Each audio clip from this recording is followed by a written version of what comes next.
അപ്പൊ നമുക്ക് 7th question നോക്കാം. A person invested 1 lakh rupees in 2 schemes. അപ്പം രണ്ടിടത്തായിട്ടാണ് എന്ത് ചെയ്തിരിക്കുന്നത്, 1 lakh rupees ഇൻവെസ്റ്റ് ചെയ്തേക്കുന്നത്. അപ്പൊ എന്നിട്ട് വിത്ത് ഇൻട്രസ്റ്റ് റേറ്റ് 7% ആൻഡ് 6%. രണ്ടിടത്തും 2 റേറ്റ് ഓഫ് ഇൻട്രസ്റ്റ് തന്നിട്ടുണ്ട്. After 1 year they got 6,750 rupees as an interest from both these together. അപ്പൊ രണ്ടിൽ നിന്നും ഒരുമിച്ചാണ് കിട്ടിയേക്കുന്നത് കേട്ടോ ഈ 6,750 rupees. അപ്പൊ നമ്മൾ ഇൻവെസ്റ്റ് ചെയ്ത തുക കണ്ടുപിടിക്കണം. നമുക്കറിയില്ലല്ലോ ഇൻവെസ്റ്റ് ചെയ്ത് എത്രയാണ്. സോ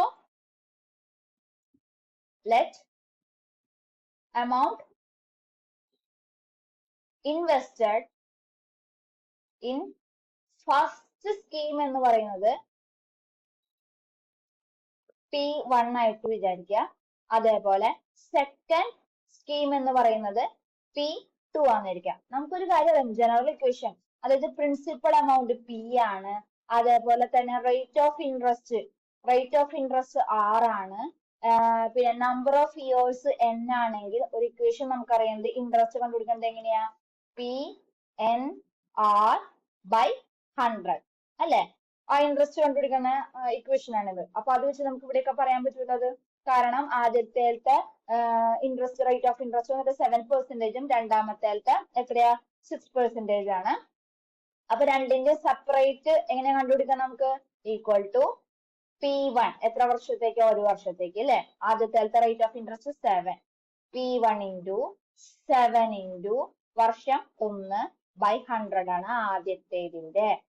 ഇനി രണ്ടാമത്തെ സ്കീം പറയുമ്പോ P2 ഇൻറ്റു 6 ഇൻറ്റു 1 ഇയർ തന്നെയാണ്, ഡിവൈഡഡ് ബൈ 100 ആണ് രണ്ടാമത്തെ കേസ്. പക്ഷെ ഇത് രണ്ടും കൂടി ആഡ് ചെയ്താൽ, അതായത് P1 പ്ലസ്, അതായത് രണ്ടിന്റെ P1 7 1/100 അതേപോലെ തന്നെ P2 ഇൻറ്റു 6 ഇൻറ്റു 1/100 കൂടി ചെയ്താൽ നമുക്ക് 6,750 ആണ് കിട്ടാൻ പോകുന്നത്. ഓക്കെ അല്ലേ? പിന്നെ ഒരു കാര്യമുണ്ട്, ഇവിടെ എന്തായാലും 1 lakh ആണ് പ്രിൻസിപ്പൽ എമൗണ്ട് അല്ലെ. 1 lakhന് സ്പ്ലിറ്റ് ചെയ്തിട്ടല്ലേ നമ്മൾ P1 P2 ആക്കിയത്. അപ്പൊ എങ്ങനെ പോയാലും P1 പ്ലസ് P2 എന്ന് പറയുന്നത് 1 lakh തന്നെയായിരിക്കും. അത് നമുക്ക് ഓൾറെഡി തുടക്കം കിട്ടുന്ന ഒരു ഇക്വേഷൻ ആണ്. ഓക്കെ, രണ്ടാമത്തെ ഇക്വേഷൻ ആണ് നമ്മളിപ്പോ ഉണ്ടാക്കിക്കൊണ്ടിരിക്കുന്നത്. സോ അവിടുന്ന് 7P1/100 plus 6P2/100 equal to 6,750.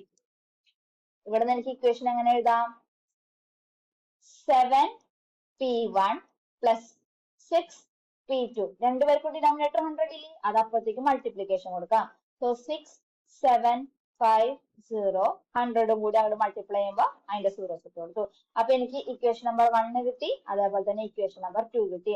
ഈ 1 എന്ന് പറഞ്ഞ ഇക്വേഷനിലെ P1 എന്താ, P1 ഈക്വൽ ടു 1 lakhൽ നിന്ന് P2 മൈനസ് ചെയ്യുന്നതല്ലേ, ശരിയല്ലേ? കാരണം P1 ഉം P2 കൂടി കൂട്ടിയാൽ 1 lakh.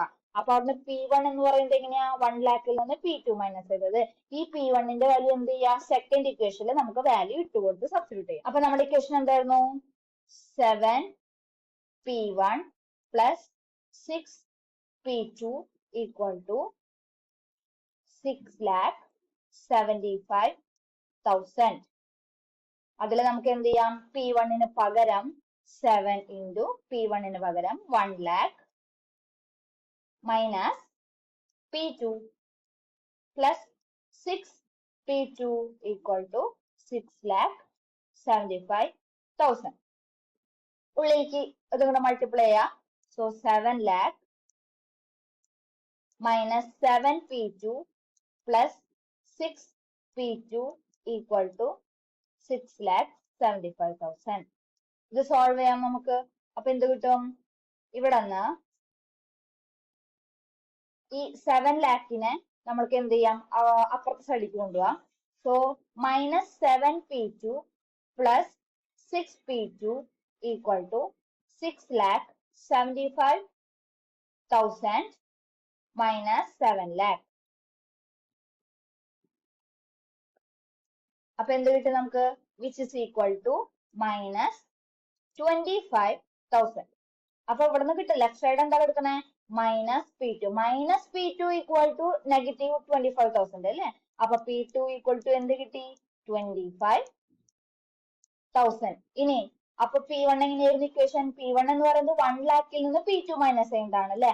ദാറ്റ് മീൻസ് 1 lakhൽ നിന്ന് നമ്മളുടെ P2 ആയ 25,000 നമുക്ക് സബ്ട്രാക്ട് ചെയ്യാം, വിച്ച് ഇസ് ഈക്വൽ ടു എന്ത് കിട്ടും നമുക്ക് 75,000. അപ്പം രണ്ടോടത്തും ഇൻവെസ്റ്റ് ചെയ്ത എമൗണ്ട് നമുക്ക് എന്തൊക്കെ കിട്ടി? P1 equal to 75,000 and P2 equal to 25,000. അപ്പൊ നമുക്ക് 8th ക്വസ്റ്റ്യനിലേക്ക് പോവാം. An object start with a speed. അപ്പൊ നമുക്ക് ഇനീഷ്യൽ വെലോസിറ്റി അതായത് യു നമുക്ക് തന്നിട്ടുണ്ട്, സ്റ്റാർട്ട് ചെയ്ത സ്പീഡ് തന്നിട്ടുണ്ട്. Travels along a straight line if the speed increases at the rate of 8 meter per second every second. The speed at the time t seconds is u plus at. അപ്പം at t എന്ന് പറഞ്ഞ ടൈമില് speed നമുക്ക് equation തന്നിട്ടുണ്ട് അല്ലെ. എന്താണ് u plus at. ഇനി speed at 1 second എത്രയാ 5. അപ്പം ഇങ്ങനെ ഇക്വേഷൻ കിട്ടുന്നത് എന്തൊക്കെയാ? സ്പീഡ് അറ്റ് ടി സെക്കൻഡ്സ് ആണ് ഏത് എന്ത് കിട്ടിയേക്കുന്നത് നമുക്ക് u പ്ലസ് എ ടി. അപ്പൊ അങ്ങനെയെങ്കിൽ നമുക്ക് t equal to at 1 second അല്ലേ. സോ ടി ഈക്വൽ ടു 1 ആണെങ്കിലോ നമ്മളുടെ സ്പീഡ് എന്ന് പറയുന്നത് എന്താ വന്നേക്കണത്? എത്രയാ വന്നേക്കണത്? സ്പീഡ് ഈസ് ഈക്വൽ ടു 5 അല്ലെ. അപ്പൊ അറ്റ് ടി ഈക്വൽ ടു 1 ആണെങ്കിൽ speed equal to u plus a ആണ്. ഞാൻ ടിക്ക് 1 ഇട്ട് കൊടുത്തു, ശരിയായില്ലേ? So equation number 1. അടുത്ത എന്താ പറഞ്ഞേക്കണേ? ടി ഈക്വൽ ടു എത്രയാ?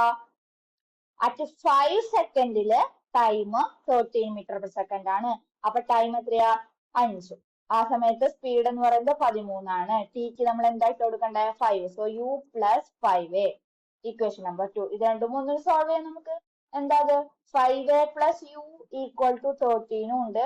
അതേപോലെ തന്നെ a plus u equal to 5 ഉണ്ട്. ആ രണ്ട് ഇക്വേഷൻ ജസ്റ്റ് സോൾവ് ചെയ്യുന്നു കേട്ടോ, സബ്ട്രാക്ട് ചെയ്യാം.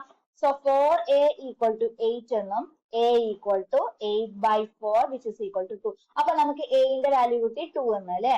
അപ്പൊ a ഈക്വൽ ടു 2 കിട്ടി. ഇനി നമുക്ക് എന്താ വേണ്ടേ? സ്റ്റാർട്ട് ചെയ്ത സ്പീഡ് അല്ലെ. സ്റ്റാർട്ട് ചെയ്ത u കണ്ടുപിടിക്കണം. ഏതെങ്കിലും ഒരു ഇക്വേഷൻ എടുത്തോ. അതായത് a plus u equal to 5 അല്ലേ. അപ്പൊ അതിൽ നമുക്ക് a ന്റെ value 2 plus u equal to 5 ആൻഡ് u equal to 5 minus 2 which is equal to 3. അപ്പൊ അതും നമുക്ക് കിട്ടി. അങ്ങനെ u ഈക്വൽ ടു നമുക്ക് എന്തെന്ന് കിട്ടി? 3 കിട്ടി. 3 മീറ്റർ പെർ സെക്കൻഡ്. അതുപോലെ a equal to 2 metre per second. രണ്ട് വാല്യൂസ് നമുക്ക് കിട്ടിയിട്ടുണ്ട്.